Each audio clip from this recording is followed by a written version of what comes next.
Pessoal, bom dia. É, Bom dia, pessoal.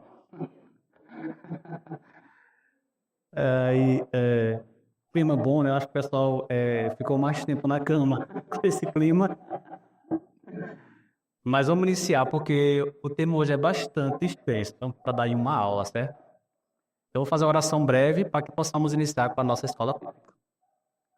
Santo e poderoso Deus, nós agradecemos, Senhor, por esse clima que tanto precisávamos. Sabemos que o Senhor controla tudo, Deus. Obrigado para aqueles que estão presentes, aqueles que vão estar ausentes e aqueles que virão a esta escola bíblica. Abençoe-me, Senhor, para que tudo que eu venha falar venha ser conforme a tua vontade e conforme a verdade que é em tua palavra. Assim eu te peço, no nome de Jesus. Amém.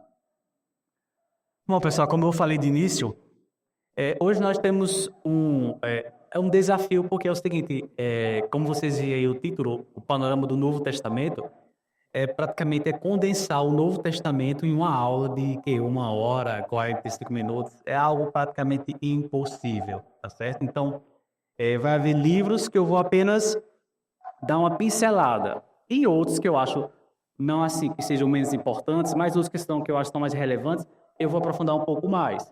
Mas a intenção da aula é apresentar, de certa forma, um resumo do que vem a ser o Novo Testamento. Na aula passada, nós tivemos, através de Zambelli, um panorama do Antigo Testamento, né? Quem estava aqui presente, ele também deu uma pincelada sobre as principais histórias do Antigo Testamento, também praticamente impossível daí uma aula só. Mas, de certa forma, a intenção é que, nesse mês, nós possamos ter uma visão ampla do que vem a ser a Bíblia.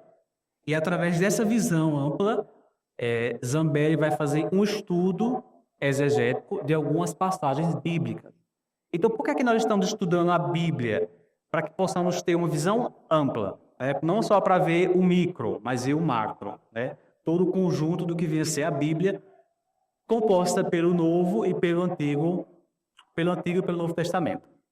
Então, na aula de hoje, o que veremos? Veremos o panorama do Novo Testamento. Veremos o período interbíblico, a formação do cânon do Novo Testamento, os evangelhos, o livro histórico, as cartas paulinas, as cartas universais e o Apocalipse.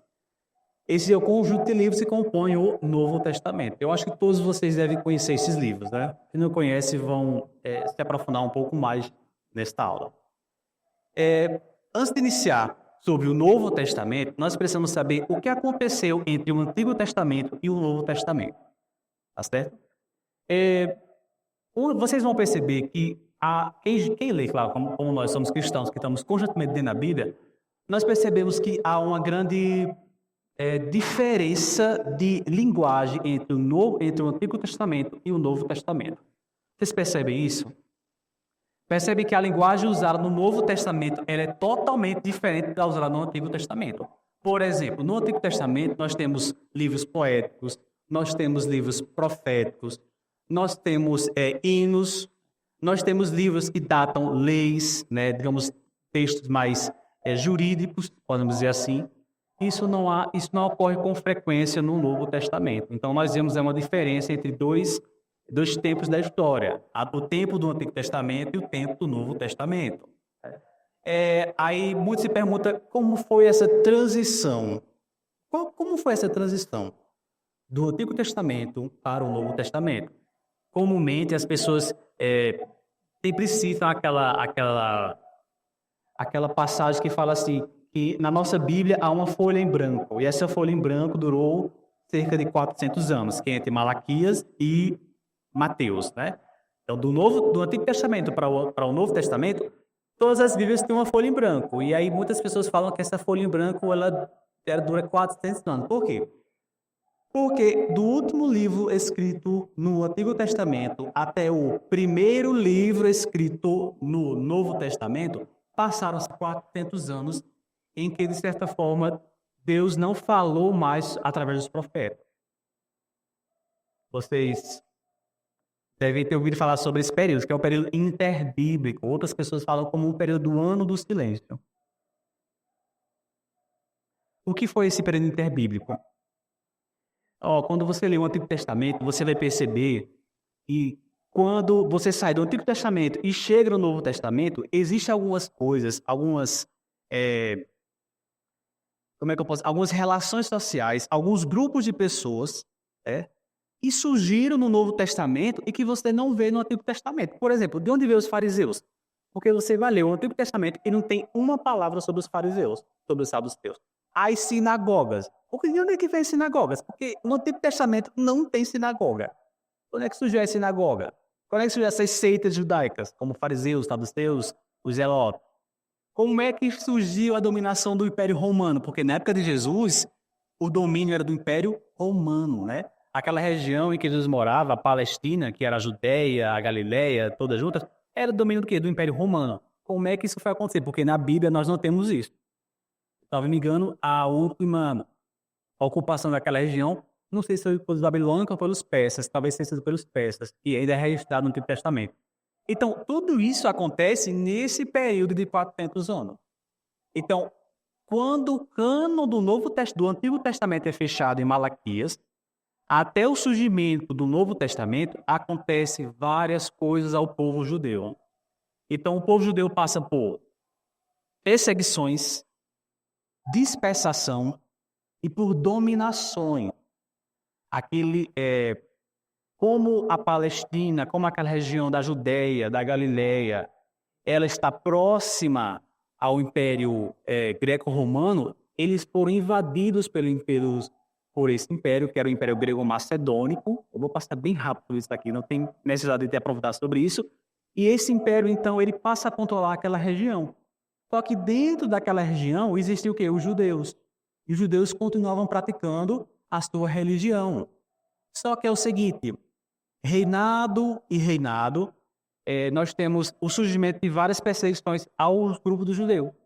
Então, por exemplo, houve um imperador, um governador, eu esqueci o nome dele agora, mas ele perseguia de tal forma os judeus que ele impôs que os judeus não deveriam mais adorar o seu Deus, que os judeus deveriam adorar a Zeus, que era o Deus da religião greco-romana. Por isso, por essa perseguição, um grupo de judeus ele se levanta contra esse governador, e aí nós temos a chamada revolta dos Macabeus. Vocês vão lembrar que na Bíblia católica tem o livro dos Macabeus. Então, a revolta dos Macabeus acontece justamente nesse período, onde o povo judeu, um grupo de judeus, se revolta contra esse governo romano. Eles conseguem derrotar esse governo romano, é estabelecido uma paz durante um certo tempo. É nesse tempo que vai surgir, que vai se fortalecer as seitas judaicas como o farisaísmo, os saduceus, os zelotes e outras. É nesse tempo que o povo judeu passa a oferecer sacrifícios nas sinagogas. As sinagogas começam a ser locais onde eles vão estudar a lei e os profetas, que eles chamavam. Então, você vê que, nesse período, ele é muito importante nós compreendermos. Por quê? Porque é um período em que nós vamos pular do Antigo Testamento e chegar ao Novo Testamento. Então, foi um período em que aconteceu muita coisa com o povo judeu, até desembarcar no nascimento de Cristo. Então, nós temos aí no slide alguns acontecimentos dessa época. Nós temos a revolta dos Macabeus, houve guerras civis, a dominação romana, e eu vou enfatizar aqui que é a difusão da cultura helenística. A cultura helenística, quando eu falo cultura helenística, é a cultura greco-romana, tá certo? O que é que acontece? A cultura da Palestina, daquela região ali da Ásia Menor, era judaica, né? E não helenística. Então, é tanto que os judeus, eles falavam e escreviam no hebraico, algumas vezes em aramaico. Com essa difusão da cultura helenística, que vem lá do Império, da Macedônia, de Roma, eles passam a adotar alguns costumes da cultura helenística, inclusive escrever em grego. É por isso que os evangelhos, quer dizer, o Novo Testamento é escrito em grego, e não em hebraico ou aramaico. justamente por causa da difusão dessa cultura helênica sobre o povo judeu. Resumir para vocês aqui, tá certo? O período interbíblico, né, para vocês terem uma noção. Se tiverem alguma dúvida, podem perguntar, tá? É só para dar o pontapé inicial de aí vamos começar a entender o Novo Testamento. O Novo Testamento, o que é que vem a ser o Novo Testamento? Depois que nós temos esse período de pausa em que Deus não fala através dos profetas, nós temos, depois de 400 anos, o surgimento de uma figura chamada Jesus. Então, o Jesus, que também é histórico, ele surge, né, pregando as boas novas. Nós sabemos já essa história, né? Realizando milagres, tendo, digamos, de certa forma, uma nova filosofia de vida e pregando uma única religião, tendo morto, tendo crucificado, foi ressuscitado. Ele vai deixar um legado para os seus apóstolos para que eles possam propagar essas boas novas para outras pessoas. Os apóstolos vão propagar essas boas novas, se espalham pelaquela região ali digamos hoje, da Baixa Europa e um pouco da Ásia Menor. E aí vai se propagando, vai crescendo, e hoje nós estamos vivendo, vamos dar um salto enorme aqui. Hoje nós estamos vivendo essa, digamos, plenitude do que foi registrado há mais de 2000 anos através do Novo Testamento. Chegou até a nós. Então você percebe que não é uma coisa tão simples. O Novo Testamento e o cristianismo, tanto o seu surgimento como a propagação dele, não é uma coisa simples. Não foi assim, da noite para o dia. Vocês vão ver que muitas coisas aconteceram. Foi um processo histórico longo para que as boas novas de Cristo pudessem ser propagadas. Bom, diante disso, o que é que nós temos? Nós temos, com a morte e a ressurreição e a ascensão de Cristo, nós temos o quê? Os apóstolos e alguns discípulos de Cristo, no que a Bíblia fala que ele tinha 7 discípulos, ele fala que ele apareceu a 1000 pessoas lá em Atos. Então nós temos essas pessoas sem Jesus, porque Jesus já ascendeu aos céus, e essas pessoas, mais propriamente dizendo, os apóstolos, com uma missão. Que missão? Pregar as boas novas. Então, o que é que vai impulsionar a formação, a criação de um Novo Testamento? É justamente esta propagação do cristianismo. Tenho em mente que quando Jesus estava vivo, não havia essa preocupação de Jesus, precisamos escrever um livro sobre o Senhor. Vamos aqui, senta aqui, Jesus, me fale toda a sua história. Eu vou escrever um livro, porque esse livro ele vai ser importantíssimo. Não havia isso. Jesus ele pregava de forma oral e ninguém se importava em pegar. E vamos aqui registrar tudo que Jesus falou, já que ele está vivo, vamos aproveitar. Talvez, se eles tivessem uma visão futurista, eu acho que os discípulos iam fazer isso, né? Senta aqui, Jesus. Fale tudo, vamos escrever tudo. Mas não, foi tudo oralmente. Quando Jesus morre e ressuscita e ascende aos céus, nós temos os apóstolos continuando o seu trabalho. Eles vão propagar o evangelho, as boas novas. E ainda assim, não era preocupação dos apóstolos em criar um livro, em escrever um texto sobre todas as obras de Jesus, sobre essa, digamos, nova religião que vai surgindo. Essa figura que eu coloquei aqui para vocês é bem interessante. Esses números que estão ao lado dos livros é o ano a sua data a data do escrito. O primeiro livro da Bíblia foi a carta aos Tessalonicenses. Não foi Mateus. Mateus é o primeiro livro da Bíblia, do Novo Testamento. Mas o primeiro a ser escrito no Novo Testamento foi a carta aos Tessalonicenses. E que Paulo vai escrevê-la quando estava em Corinto. Ele passa 2 anos em Corinto, na sua segunda viagem missionária, e lá ele escreve aos Tessalonicenses. Essa é a primeira carta do Novo Testamento a ser escrita. E aí nós temos Tessalonicenses, Filipenses, 1 Coríntios, Gálatas, Romanos, Filemon. Vamos para os evangelhos. O Evangelho de Marcos foi o primeiro evangelho a ser escrito. Ele data de 65 a 73 depois de Cristo. Notem bem. Vamos voltar aqui para Tessalonicenses. Tessalonicenses foi escrito, segundo os dados históricos, né, em 50 depois de Cristo. Se Cristo morreu com dados históricos com 33 anos, a primeira carta a ser escrita sobre o cristianismo, ela vai ser escrita praticamente depois de 17 anos. Tá? Então, ou seja, houve um tempo em que a igreja primitiva não tinha Bíblia, gente. Houve um tempo em que a igreja vivia sem nenhuma escritura. Como é que eles sabiam de Cristo? Como é que eles sabiam sobre as ações que ele fez? Como é que eles iam saber? Através da tradição oral. Eles falavam, eles pregavam através unicamente da oratória. Por quê? Porque os apóstolos, eles pregavam, como Paulo, como Pedro. Eles falavam e as pessoas ouviam aquilo ali e guardavam.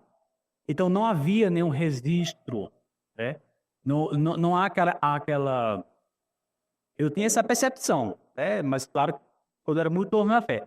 Eu tinha a percepção de quando Jesus ele ascendeu ao céu, aí os discípulos começaram a escrever, e aí escreveram, juntaram, e eles iam nas igrejas lendo aquilo ali e mostrando para as pessoas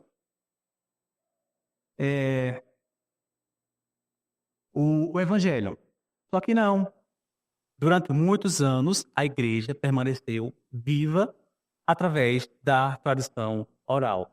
Os apóstolos, eles apenas falavam de Cristo por meio da oralidade. Não havia escrita. Bom, de acordo com as datas dos próprios livros que vocês podem ver aí.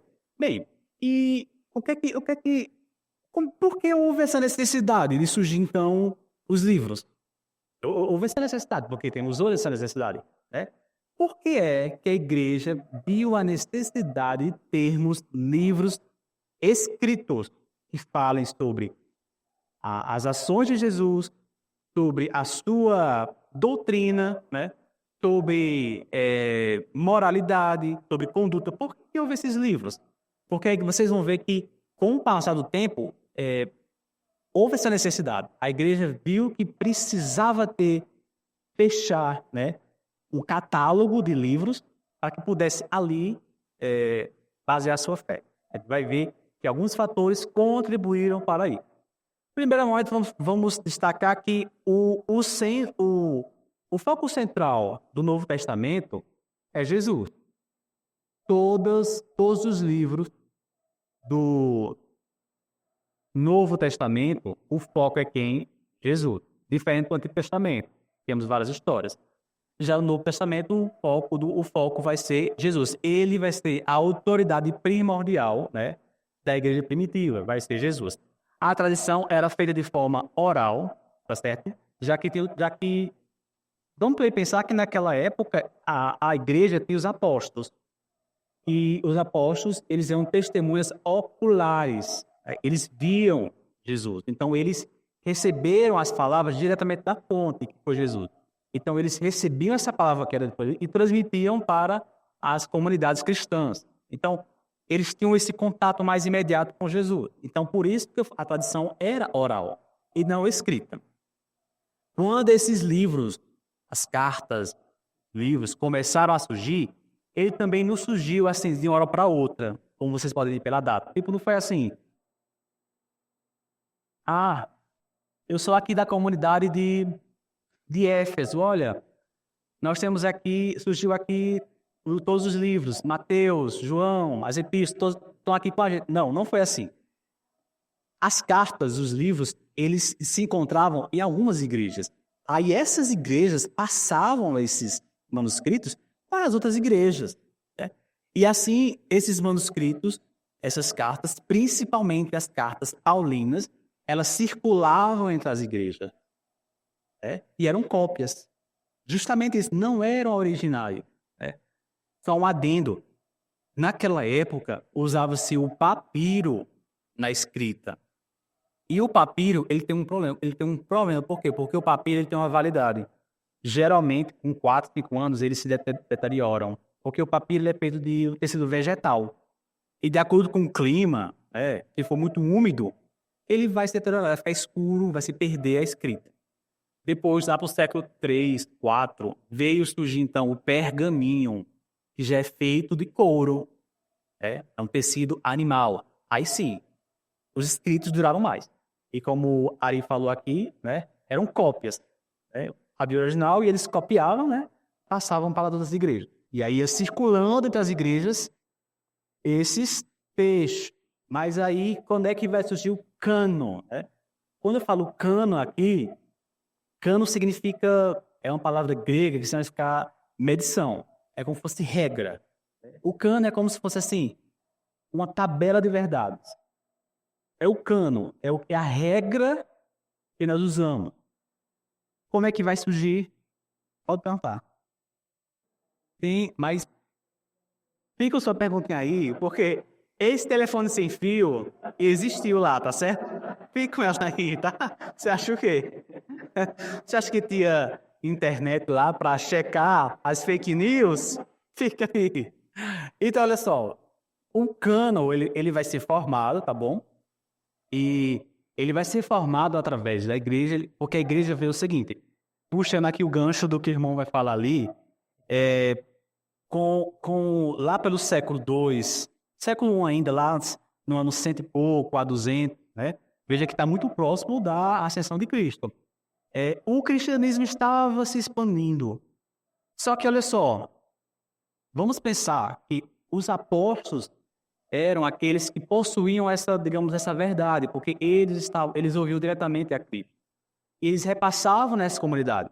E lembre-se, os apóstolos, eles faziam suas viagens missionárias, eles não se estabeleciam em uma igreja. Por exemplo, Pedro, ele primeiro se estabelece em Antioquia, que está acima de Jerusalém, e lá ele funda a comunidade de Antioquia. Só que Pedro não vai passar a vida dele toda em Antioquia, não. Ele vai viajar. Então ele viaja para Roma, e Roma também é uma comunidade cristã. Então os apóstolos estão, como também Paulo, faz suas viagens. Eles estão sempre viajando. Então, assim, os apóstolos também precisam deixar pessoas nessas comunidades, pessoas que realmente venham estabelecer e não venham se desvirtuar da verdade. Só que aí que está o problema. Por quê? Porque durante esse tempo vão surgir nessa fase alguns cristãos que vão deturpar a doutrina cristã. Entende? Então vai surgir o telefone sem fio. Vai surgir textos que não estão na Bíblia, mas que naquela época eles vão achar que são bíblicos. Por exemplo, tem os textos apócrifos. Os textos apócrifos, apócrifo, ele significa que é fechado. O termo apócrifo. É uma coisa fechada, é uma coisa secreta. Então, havia algumas igrejas que adotavam esses textos como se fossem textos sagrados. Os textos apócrifos. Só que eles não tinham, digamos, essa verdade. Vou ler para vocês aqui, tá certo? Uma lista dos textos apócrifos do Novo Testamento que surgiram nessa fase. Olha só, surgiu o Evangelho de Tiago, o Evangelho da infância de Tomé. Existe um evangelho que fala sobre a infância de Jesus. Você acredita? Alguém vai falar nesse evangelho? Gente, Jesus era muito levado. Eu trouxe aqui, eu vou ler para vocês um texto desse evangelho apócrifo, tá certo? Tem o evangelho de Maria, de Tomé, dos Hebreus. Tem os Atos, olha os Atos. Fora os Atos Apóstolos, surgiu nessa época os Atos de João, de Pedro, de André, de Tomé, de Maria, de André, de Tadeu, de Pedro e Paulo. Surgiu também epístolas. Terceira epístola aos Coríntios. Surgiu epístolas aos Laodicenos. Surgiu nesse tempo umas cartas entre Paulo e Sêneca. Essa aqui é muito interessante, porque Sêneca era um filósofo, ele era um estoico, um filósofo grego. E quando Roma começa, digamos, a aderir ao cristianismo, né? Roma deixa de cultuar os deuses pagãos e começa a cultuar o cristianismo, começa a cultuar apenas o monoteísmo. E aí, o que é que eles fazem? Os cristãos de Roma fazem, olha só. Eles precisam que Roma aceite o cristianismo. E Roma, eles tinham um grande prestígio pelos filósofos. Sócrates, Platão, Sêneca era também um filósofo de grande prestígio. Aí foi o que eles fizeram. Eles criaram cartas entre Sêneca e Paulo. Como se Paulo tivesse mandado cartas para Sêneca. E nessas cartas, Sêneca elogia o cristianismo. Fala que realmente o cristianismo ele é o fim das coisas. Realmente existe só um único Deus. Para quê? Para que os romanos aceitassem o cristianismo. Então você vê que vocês vão ver que esses textos apócrifos, eles não surgem do nada. Eles têm um motivo para surgir. Eles vão surgir por alguma razão. Nós temos também Apocalipse, ó. Tem o Apocalipse de Pedro, o Apocalipse de Tiago, o Apocalipse do Apócrifo de João, tem o Apocalipse de Maria. Esses são vários textos apócrifos, vários textos que vão surgir. Aí me diga uma coisa, a igreja está surgindo, está crescendo. Eu tenho que ocorrer com vocês aqui. A igreja está crescendo. E aí tem vários textos, vários textos. A igreja precisa definir o quê? Um cânon. Ela precisa definir quais são os textos que estão inspirados e estão sagrados, porque senão ia virar uma panaceia, ia virar uma Bíblia com vários livros. O que é que a igreja vai fazer para poder formar o cânon? Primeira coisa que eles vão fazer, eles vão determinar que os livros que foram inspirados e sagrados, primeira coisa, precisam ter apostolicidade, precisam ser escritos por apóstolo. Se não foi escrito por apóstolo, não é cânon. Justamente porque os apóstolos eram testemunhos oculares. Segundo, esses livros precisavam ter uma ortodoxia. O que é ortodoxia? É um conjunto de verdades. Eles precisam ser convergentes e não divergentes. Eles precisam, todos juntos, precisam formar uma base da verdade. É o que vemos hoje no Novo Testamento. Se você procurar no Novo Testamento, você não vai ver contradições. Você não vai ver heresias. Então, os textos precisavam ter uma ortodoxia. Terceiro item que a igreja precisou usar para formar o cânon. Eles precisavam ser conhecidos das antigas comunidades cristãs. As comunidades cristãs foram surgindo, como eu falei, tanto ali na parte da Ásia Menor, né, como também na parte ali da Europa, no sul da Europa. E essas comunidades já utilizavam esses livros. Então, se essas comunidades já usavam esse livro, então é porque esse livro realmente eram livros que continham a verdade. Porque essas comunidades elas surgiram justamente naquele tempo em que os apóstolos estavam pregando o evangelho. E por último, eles tinham que também ver a questão da antiguidade, que o texto era muito antigo. A maioria desses apócrifos que eu falei para vocês aqui, eles surgiram no século II ou III. Então eles deram muita base aos que surgiram no século I, né, até o século II. Então, assim se formou o cânon. Tá? O cânon vai ser formado dessa forma. Não dá para falar mais detalhes sobre isso aqui, porque é muito longo falar sobre a formação do cânon, né, a formação da Bíblia, né? Mas eu falei para vocês os critérios e as motivações. O que motivou a igreja? Primeiro, começou a surgir vários textos que não eram escritura sagrada. Segundo, começou a surgir heresias dentro da igreja.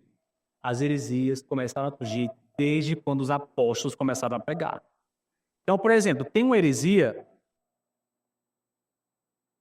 que vai falar que Jesus, ele nem sempre foi Deus.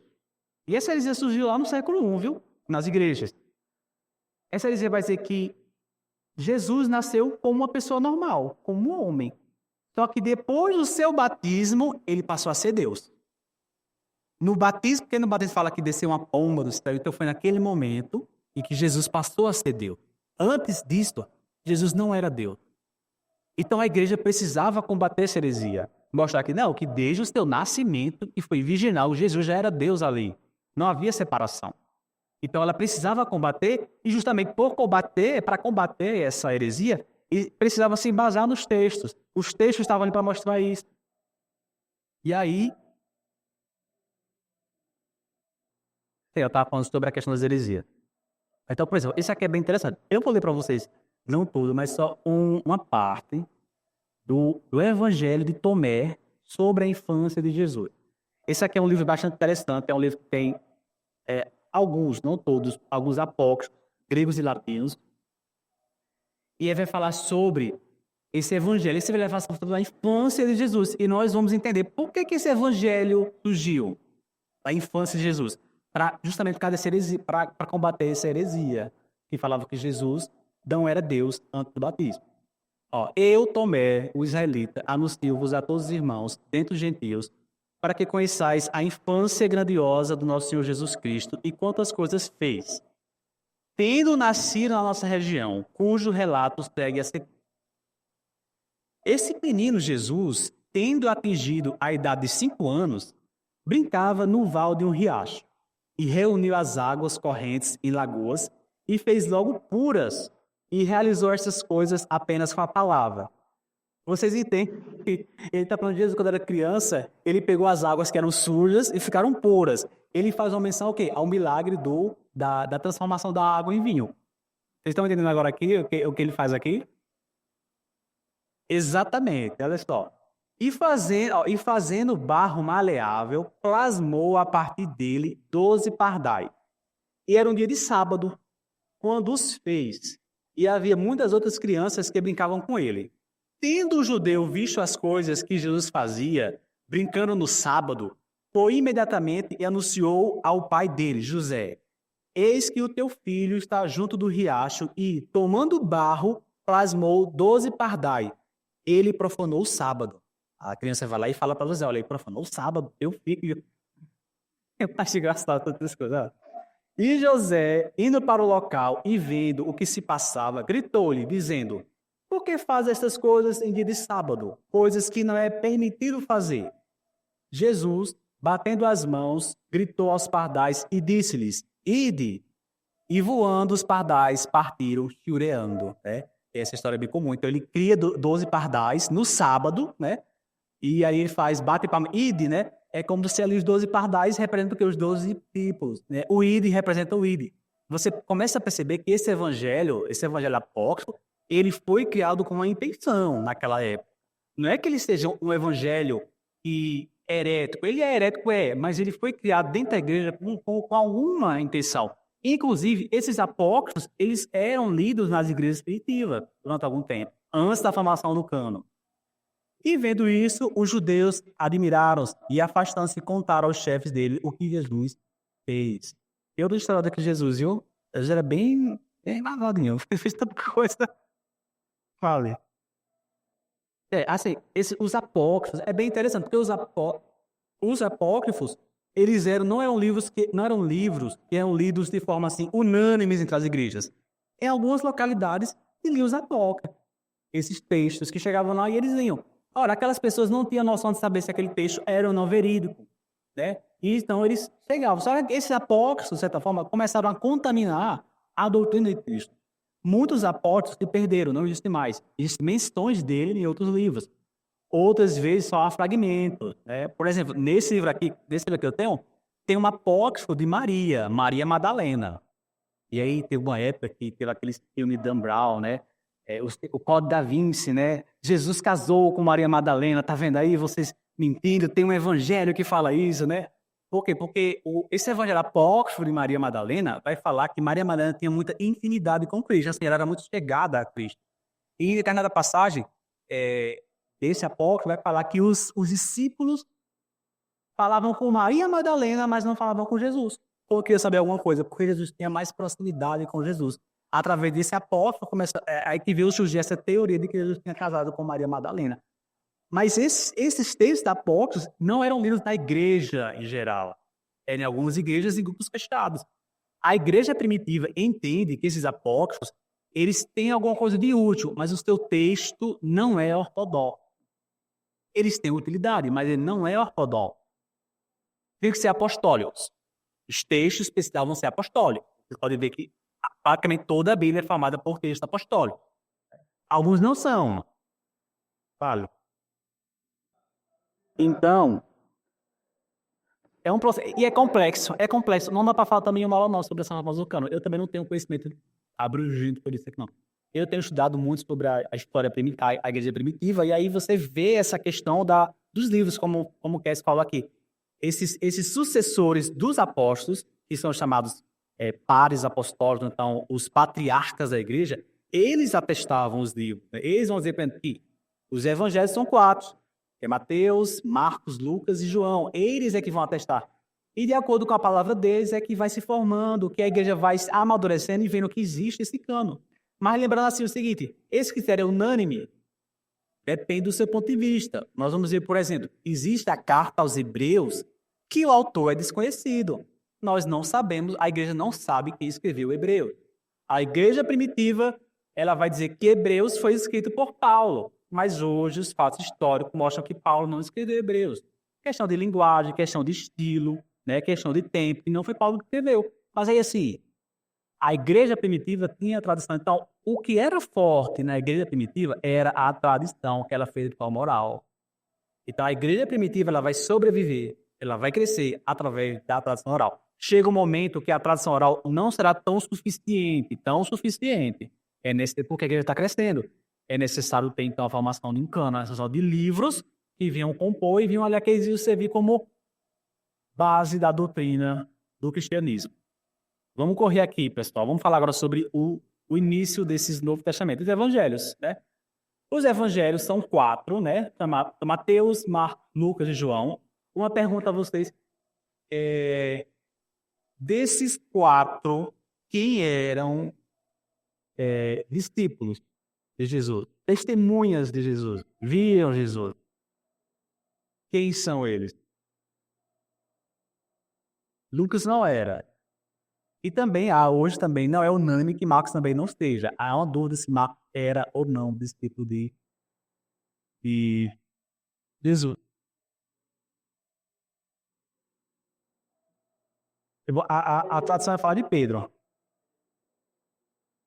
Exatamente. Então, os 4 evangelhos são esses. Isso. Marcos foi o primeiro evangelho a ser escrito. Esses evangelhos, eles seguem eles abrem o Novo Testamento. Por quê? Porque justamente eles vão trazer o quê? As boas novas. Então, os evangelhos, ele é um gênero literário que fica entre a biografia e descrição histórica. Se você for ler os evangelhos, você vai ter o quê? Uma biografia do que vem a ser Jesus. É uma biografia bem resumida, né? Você vai ver os feitos de Jesus, seus milagres, os acontecimentos principais de sua vida. É nos evangelhos que vai entrar a palavra boas novas, mais precisamente no evangelho de Marcos, em que ele vai falar boas novas. Esse termo boas novas é introduzido através do evangelho. O que significa boas novas?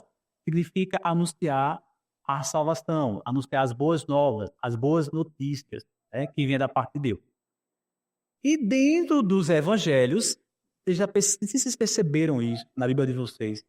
Quando você vai ler, sei lá, Mateus, aí tem lá a passagem do batismo de Jesus, em Mateus. Aí, logo abaixo, lá, batismo de Jesus, logo abaixo, tem outras referências a outros evangelhos, né? Aquele lá, Marcos não sei quanto, Lucas não sei quanto. Ou seja, essa mesma passagem, ela é encontrada nos outros evangelhos. Então, os estudiosos vão dizer que dos 4 evangelhos, temos 3 evangelhos, eles têm uma base em comum. Okay? Que é chamado de evangelhos sinóticos. O que é que vinha a ser evangelhos sinóticos? São evangelhos que eles possuem uma estrutura em comum, ou seja, o que você encontra em um, possivelmente encontrará em outro. Não é que sejam iguais, mas que eles possuem o mesmo arranjo, até as mesmas palavras estão idênticas desses evangelhos. Eles são chamados de evangelhos sinóticos, esses 3 evangelhos. Esse gráfico aqui mostra como é que a influência de um ao outro. Olha só. O evangelho de Marcos, Lucas e Mateus, em roxo aí, significa o que é que eles têm em comum. Eles têm em comum. Tá vendo? Então, esses 3 evangelhos eles têm algo em comum. Por isso é chamado evangelho sinótico. E por que isso é importante saber? Porque isso vai justamente mostrar que esses evangelhos, eles vieram de uma mesma fonte. Ou seja, quando os evangelhos vão surgir, o que vai mostrar é que existia uma fonte desses evangelhos, e aí eles vão fazendo, eles vão tirando dessa fonte, e aí também vão usar a memória deles, os apóstolos, e vão fazendo, e vão criando, escrevendo, claro, inspirado por Deus, escrevendo os seus evangelhos. Então, você vê que Marcos, Lucas e Mateus, chamada tradução tripla, eles têm isso em comum, como também há em comum entre Mateus e Lucas, entre Marcos e Lucas e entre Marcos e Mateus. Esses textos que são até mesmo idênticos. Vamos ver a passagem aqui, certo? Uma pessoa abra aí em Mateus 3:13. Mateus 3:13 ao 17. Outra pessoa vai ler Marcos 1, do 9 ao 11. E por último, outra pessoa vai ler Lucas do 3, do verso 21 ao 22. Pronto. Então vocês percebem que esses três textos estão nos três diferentes evangelhos, mas eles têm a mesma estrutura. Inclusive, até as palavras são idênticas. Então isso vai trazer os estudos do Novo Testamento, que Marcos foi o primeiro evangelho a ser escrito. Aí Mateus e Lucas pegaram alguns textos, assim, leram os textos de Marcos, né, alguns textos, e escreveram os seus, e ainda pegaram uma terceira fonte para escrever os seus evangelhos. Então, por isso que eles são chamados de sinóticos, porque eles têm essa semelhança e até palavras realmente idênticas. E o que é interessante nesses quatro evangelhos, porque esses quatro evangelhos são os evangelhos que é como se são quatro evangelhos, porque são para os quatro lados para as quatro direções, norte, sul, leste, oeste. Porque olha só, Marcos, ele vai escrever para os romanos, né? Mateus vai escrever o evangelho mais voltado para os judeus. E Lucas, ele vai escrever um evangelho que vai ser lido e voltado mais para os gregos, os gentios. Então você vê como Deus opera. Os quatro evangelhos de Deus, que temos ali mostrando a figura de Jesus, esses evangelhos, eles servem para todos, seja judeus, seja gentios, seja romanos. Porque eram as populações que dominavam naquela época. O judaísmo, os romanos, ou aqueles que não eram nem outro, que eram gentios. E justamente porque esses evangelhos têm essas particularidades, eles vão ser compostos de forma que aquele texto esteja assimilado melhor para aquele grupo. O evangelho de Marcos, por exemplo, ele foi escrito numa linguagem muito mais simples, muito mais coloquial, né? Falam até que é uma linguagem muito bárbara, não é aquela linguagem estilística dos romanos. Justamente por quê? Porque quando o evangelho está ali surgindo e ele vai escrever aqueles textos, né, aquele evangelho, a maioria dos cristãos que se convertiam eram cristãos que eram escravos, não tinham muita instrução. Então havia necessidade de que esses textos fossem o quê? Mais simples. Né?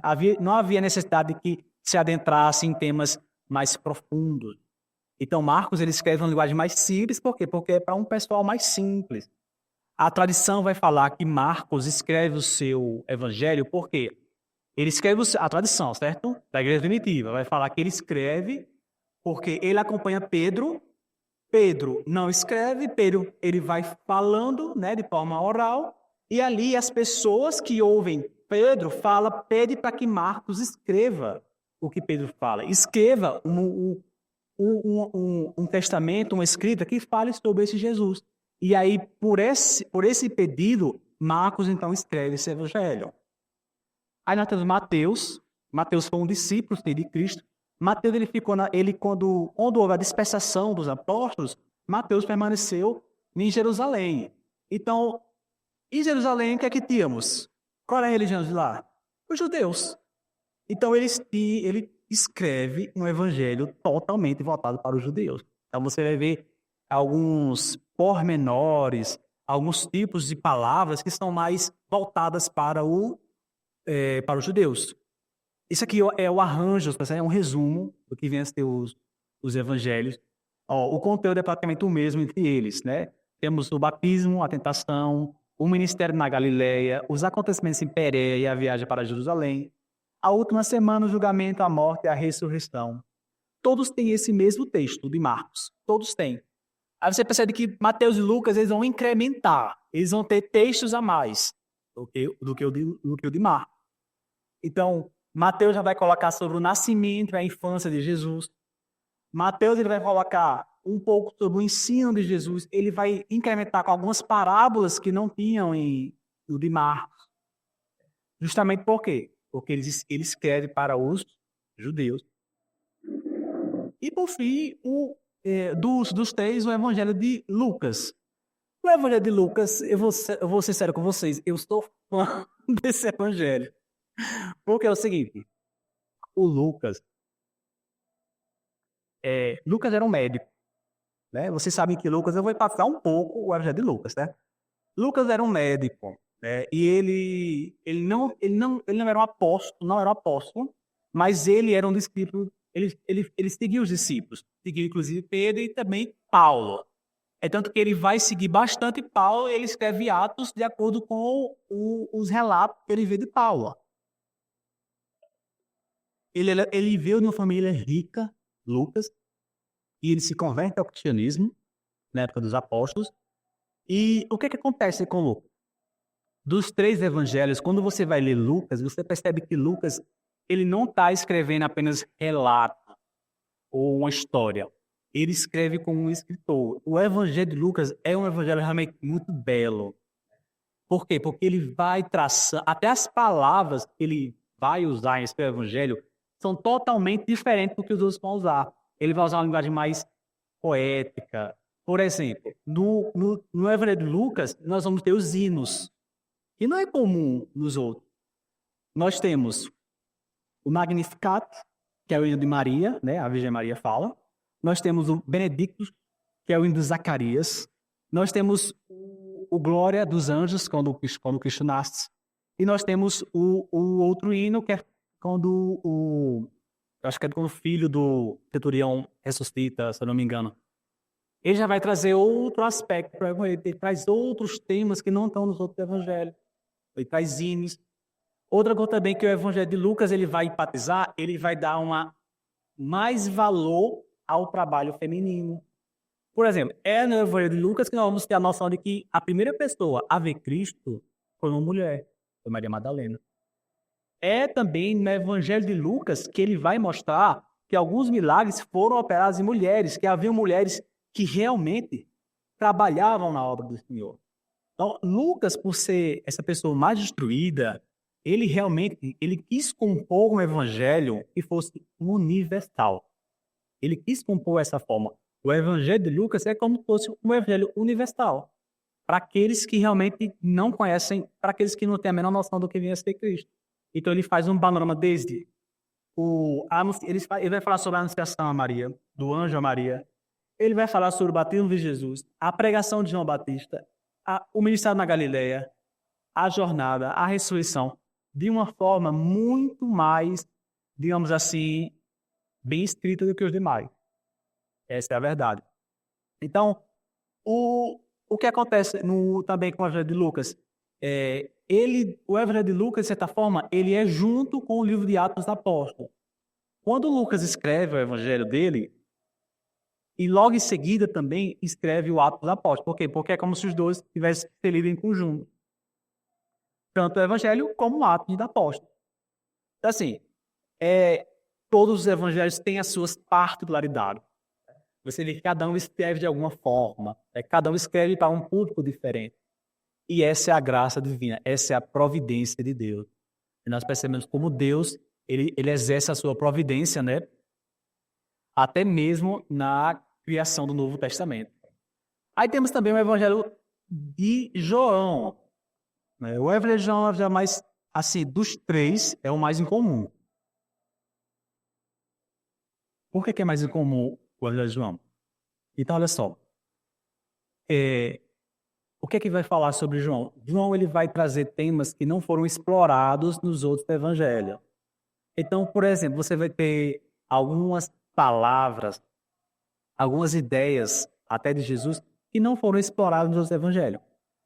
A tradição vai dizer que João ele teve acesso aos evangelhos de Marcos, Lucas e Mateus. Ele leu esse evangelho. E então a tradição vai falar que ele deu esse evangelho e ele sentiu a necessidade de escrever um evangelho para contemplar aquilo que esses três evangelhos não contemplaram. Vou ler para vocês aqui, tá certo? Página 1.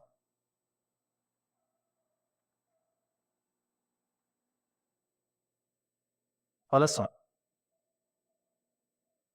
Ora, disse que por essa razão foi pedido ao apóstolo João que transmitisse em seu evangelho os eventos que os evangelistas precedentes haviam omitido e as ações do Salvador nesse espaço de tempo, isto é, antes da prisão do João Batista. É interessante notar que os seis evangelhos, esses três evangelhos que eu falei anteriormente, eles vão falar muito das ações de Cristo logo depois do batismo. E João, ele vai falar das ações de Cristo antes do batismo. O que foi que Cristo fez antes do batismo? Então, é o que a tradição fala. Ele próprio, né, João, assinala ao declarar: este foi o início dos sinais que Jesus fez. Seja para rememorar que entre as atividades de Jesus, o Batista estava ainda batizando em Enom. Assim, portanto, João, no Evangelho, registra as ações de Cristo quando João Batista ainda não for encarcerado. Os três outros evangelistas, ao invés, citam os eventos após a prisão e o encarceramento de Batista. Então você vê que há realmente uma certa diferença no Evangelho de João. Esse Evangelho traz palavras como, por exemplo, porta, né? Eu sou o bom pastor, eu sou a luz do mundo. Ele vai trazer também discursos de Jesus que são anterior à sua crucificação. E são discursos que não estão nos outros evangelhos, como, por exemplo, o discurso, a oração que Jesus faz em favor dos seus. Né? Ele vai falar sobre o Consolador, que também não está presente nos outros. De certa forma, os pesquisadores eles vão dizer que o evangelho de João ele é muito mais um evangelho íntimo. O João tem um contato mais próximo com Jesus, então ele escreve, de certa forma, um estudo mais assim aprofundado das palavras de Jesus. Não é um dos mais íntimo. Ele não só está querendo falar relato. Tem relato, tem os milagres, tem as palavras, mas ele quer ir mais fundo. E é por isso que ele escreve esse evangelho, o evangelho de João. Vou correr, vou terminar acho mais ou menos daqui a uns 15 minutos, tá bom, pessoal? É impossível.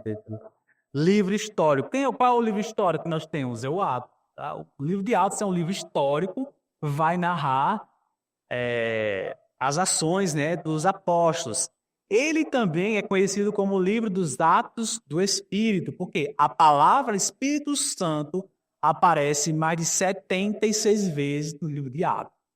Então, é um livro em que realmente, com a ascensão de Cristo, o que os apóstolos têm é a presença do Espírito Santo. E assim, são várias ações do Espírito Santo. E quem já leu Atos vai ver que são várias ações.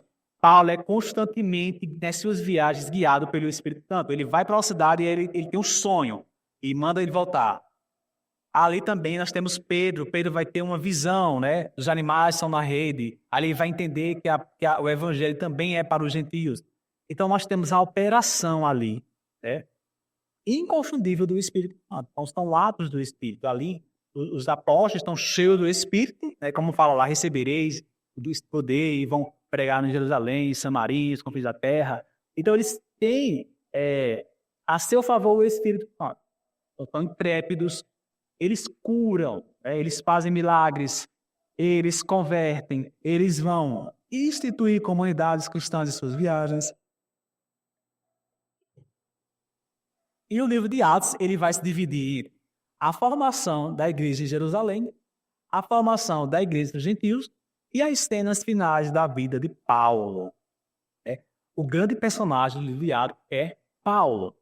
O livro de Atos ele foi escrito por Lucas, e Lucas era um companheiro de viagem de Paulo. Então, assim, é lógico que o livro ia ter como personagem principal Paulo. Então, Paulo, ele vai surgir ali no livro de Atos. É interessante, quando eu me converti, eu via muito falar em Paulo. E aí eu resolvi, eu estava lendo a Bíblia desde o início, e eu li os 4 evangelhos e falei, cadê esse Paulo? Cadê esse Paulo? Não está aqui. Cadê esse Paulo? Porque é muito falado Paulo, né? E aí quando você vê em Atos, aí eu conheci a história de Paulo, porque é lá que nós vamos ter o início da história de Paulo com a sua conversão, né? Ele é Saulo, ele é um judeu, o judeu firme, convicto, seguidor das leis, e ali ele se converte ao cristianismo, ele passa de perseguidor a propagador do cristianismo, ele vai fazer suas viagens com a intenção realmente de propagar essas boas novas, e Paulo, em especial, ele tem uma importância para o cristianismo inigualável, também como os outros discípulos. Porque Paulo ele vai ser conhecido como discípulo, como o apóstolo dos gentios. Né? Então, aquelas pessoas que não eram judeus. Ele vai pregar para os gentios. E é muito interessante as histórias de Paulo, as suas viagens, né? a ousadia que ele tinha, a convicção que ele tinha. Nas cenas finais de sua vida, Paulo vai ser preso e vai ser levado a Roma para julgamento, né? É lá em Roma que Paulo vai ser morto, ele vai ser martirizado lá em Roma. O que é que acontece com Paulo? É muito interessante essa cena, porque está lá em Atos, logo nos capítulos finais, Paulo ele vai chegar em Jerusalém, na sua terceira viagem missionária, e Paulo, quando ele chegava nas cidades, ele não ia assim nas casas, ele ia nas sinagogas. Né? Paulo ia nas sinagogas falar sobre o Cristo. E aí, os judeus, principalmente a seita Zelote, já sabia que Paulo estava em Jerusalém. E Paulo, ele vai lá para Jerusalém, ele leva 4 gentios, que eram gregos, mas se converteram ao cristianismo. Ele leva esses gentios lá para a sinagoga e para um espaço. E esse espaço só era permitido entrar quem era judeu, porque tinha que se oferecer sacrifícios para poder entrar nesse espaço. Mas Paulo, ele faz os sacrifícios por essas 4 pessoas, né, e não são judeus, e permite e leva essas pessoas para esse espaço. Os judeus ficam horrorizados com isso, porque Paulo fez isso, e os judeus já queriam pegar Paulo. E aí, nesse momento, a Atos vai falar que eles partiram em cima de Paulo, eles nem queriam conversar com Paulo, eles queriam matar Paulo. E eles vão para cima dele, metem o cacete em Paulo. E aí fica aquela confusão lá, perto, na sinagoga. Aí o comandante, digamos assim, o procurador, né, que chamava, daquela região lá de Jerusalém, é chamado, porque fala, tá maior confusão lá com os judeus e um tal de Paulo, você precisa lá. Ele vai lá e chega para poder apaziguar os ânimos. Os judeus estão enfurecidos, loucos, querem matar Paulo de todo jeito já, né? Porque fala que é esse que profana o templo sagrado, que fala de Jesus e tal. E aí, Paulo ele era muito perspicaz, Paulo. Ele sabia aproveitar todas as oportunidades. Ele vivia para isso. E ele vai naquele momento que Paulo está lá no chão, né? Ele foi, apanhou. Ele fala assim, ele fala para esse procurador, né? Para aquela pessoa que era o chefe daquela região. Ele queria se defender. Ele queria se defender das acusações dele. Só que Paulo, na defesa dele, ele vai pregar o evangelho. Ele vai contar toda a história dele, quem ele era, de perseguidor, conheceu a Cristo, ficou cego, tal, viajou. E ele vai, naquele momento ali, ele vai usar da sua defesa, não para se defender, não para não morrer, mas para pregar o evangelho. E é interessante que, no final, os judeus ficaram mais loucos ainda, queriam pegar ele. Aí o chefe lá já ia pegar e dizer, vamos entregar ele aos judeus e eles se resolvam ir. Aí Paulo vai dizer assim, ele vai dizer assim, agora me diga uma coisa, é lícito vocês baterem e julgarem um cidadão romano? Aí o chefe olha assim, e você é romano? O que acontece? Naquela época, os romanos, quem tinha essa cidadania romana, não podia ser julgado de qualquer forma. Tá certo? Deveria haver um julgamento de acordo com os padrões romanos. Não poder entregar os judeus como foi Jesus. Jesus não foi julgado como romano, ele foi julgado entre os judeus, por isso que ele foi morto. Paulo não podia, porque Paulo era romano, e Paulo, esperto, porque ele é, ele usa essa carta, né? Eu sou romano. E é o seguinte, eles não podiam fazer isso. E aí ele é preso e levado para Roma, e nessa viagem que ele é preso para Roma, o navio dele vai naufragar, ele vai escrever outras cartas. Então, assim, o livro de Atos é um livro realmente que vai mostrar muito esse homem que foi Paulo, né? A sua história, né? Que até hoje permanece viva no cristianismo. Então, assim, só um resumo que eu vou dizer a vocês aqui do livro de Atos. Nós temos Pedro curando um homem coxo, temos o primeiro milagre também de Atos. Nós temos o primeiro homem a ser martirizado, o cristão, que foi Estevão. Ele foi o primeiro a ser martirizado, né, pelos judeus. Saulo é convertido. Pedro vai ter a visão de que o evangelho das boas novas precisam também ser pregado aos gentios, porque é o seguinte, quando surge o cristianismo lá, na igreja lá, ele vinha do judaísmo.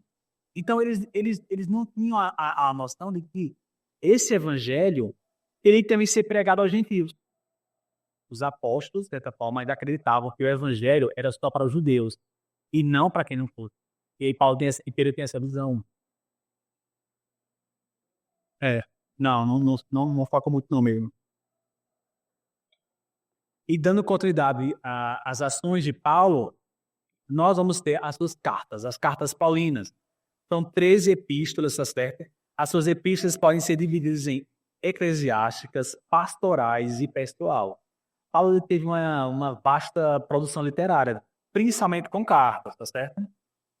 Qual o conteúdo dessas epístolas? Nós vamos falar, vai ter sobre escatologia, soteriologia, cristologia, eclesiologia e conduta, né, moral cristã. Então, as epístolas de Paulo, elas vão falar sobre vários assuntos do cristianismo. Vai falar sobre a figura de Cristo, quem é Cristo, que Cristo é Deus, que ele é um só com o Pai. Vai falar também sobre a organização da igreja, né? Ele vai dar conselhos pastorais de como deveria ser organizar a igreja, qual é o papel das mulheres, dos homens, como os pais devem se comportar, como os filhos devem se comportar, os servos, os senhores. As cartas paulinas, praticamente, elas resumem muito bem o que vinha a ser a doutrina cristã. E também é importante lembrar que os primeiros escritos no pensamento foram as cartas paulinas, né? Ele, nessas viagens missionárias, ele fundava assim, uma comunidade cristã e ali ele, para não ter que viajar novamente para lá, a distância, então ele já estava velho, ele escrevia as suas cartas, né? As cartas paulinas também elas têm uma estrutura em comum, elas possuem hinos, elas têm confissão de fé, exortações, ensinos, saudações, ações de graças, orações. Na época da Igreja Primitiva, existia um homem chamado Marcião. Marcião, ele é do primeiro século, do século II, na verdade. E Marcião, ele era um navegante, ele era muito rico, ele patrocinava muito a Igreja Primitiva, né? E Marcião vai dizer também que foi um dos primeiros a começar a catalogar os livros do Novo Testamento. E para Marcião, o Novo Testamento, assim, o que ele considerava como cânon, como realmente autêntico e verdadeiro, era só o Evangelho de Lucas, Atos e as cartas paulinas. Ele não considerava os outros livros como livros canônicos. Ele só considerava esses livros como realmente inspirados. Claro que ele estava errado, mas para você ter uma noção de como era poderoso, de como era eficaz os escritos de Paulo. Se você pegar a doutrina cristã, hoje, o que temos sobre escatologia, soteriologia, salvação, praticamente 70% vem das cartas paulinas, né? Vem sobre os escritos de Paulo. Carta aos Hebreus. Eu coloquei aqui um asterisco só para poder mostrar a vocês que Hebreus é uma carta que não define quem é o autor de Hebreus, mas que ela tem assim, mas o que se define é que ela tem um estilo assim de pensamento de Paulo, né?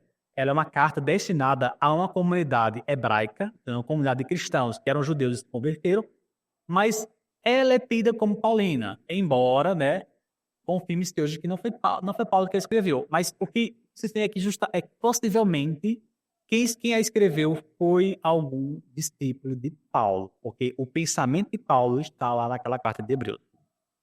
Cartas universais. O que são as cartas universais? são os outros textos sem ser o de Paulo. Nós temos Tiago, Pedro 1 e 2, Judas, João 1, 2 e 3. Olha só. Essas cartas universais, elas são para todas as igrejas. Elas não têm, assim, um endereçamento para uma igreja e tal. Então, são cartas e que a igreja também considerou como canônicas. Por quê? Porque eram cartas que tinham instruções, que tinham revelações, né? E que tinham, acima de tudo, a apostolicidade e tinha, assim, uma ortodoxia entre elas. A carta de Tiago vai falar sobre esperança, a verdadeira religião, comportamento, conflito de fé e obras, perigos da língua, né? Que eu falo sobre a língua. Vai falar sobre a submissão de Deus e a resistência ao diabo, a oração para o combate à pureza, a confissão. Você vê que ela traz vários assuntos pertinentes ao cristianismo. Algo interessante sobre a carta de Tiago é que a carta de Tiago ela vai trazer, por muito tempo, desde a reforma protestante, a carta de Tiago ela vai ter tema de embate entre alguns reformadores, porque ela vai trazer a questão das obras e da fé. Então, assim, em dado momento, alguns reformadores chegaram até a cogitar de retirar a carta de Tiago da Bíblia, né?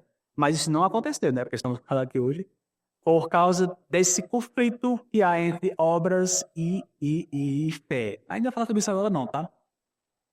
Pedro, primeira, segunda Pedro, foi o único escrito de Pedro. Essa carta, ela vai falar sobre paciência, exortar a santidade. Outro fato interessante na carta de Pedro é que essa segunda epístola de Pedro não foi Pedro que a escreveu. Isso já está confirmado, não foi Pedro que escreveu a segunda epístola de Pedro. O que é que acontece? Naquela época, lá dos primeiros séculos, isso era comum. Eu escrevi um texto e aí eu dizia que quem escreveu esse texto foi Ari, não eu. Mas a ideia de Ari está nesse texto, porque eu era um discípulo de Ari. Então eu escrevia e dizia que quem escreveu foi Ari. Isso era comum. Isso não era plágio, não era falsificação, isso era comum. Isso já está constatado, que essa segunda carta de Pedro não foi Pedro que escreveu, foi algum discípulo de Pedro que escreveu. Isso porque na própria carta existem alguns eventos que mostram que aconteceu depois da morte de Pedro. Então não tinha como ele escrever, como Pedro ter escrito a carta. Isso. Só que aqui eles nem referenciavam, eles diziam que era o próprio autor que escreveu. Tanto para dar também até uma validade, né? A carta de Judas e de João, né? As epístolas de João também. Eu vou adiantar. Apocalipse, tá bom? Livro das Revelações.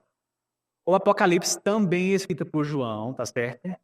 Vai se falar que ele escreveu um contato na ilha de Patmos.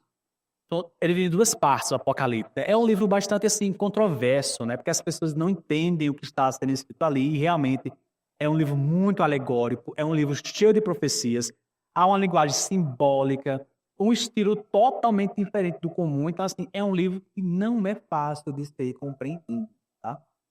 Nós temos a primeira parte. A primeira parte de Apocalipse, ela vai estar voltada para o que realmente existe, que são as cartas às igrejas, às 7 igrejas.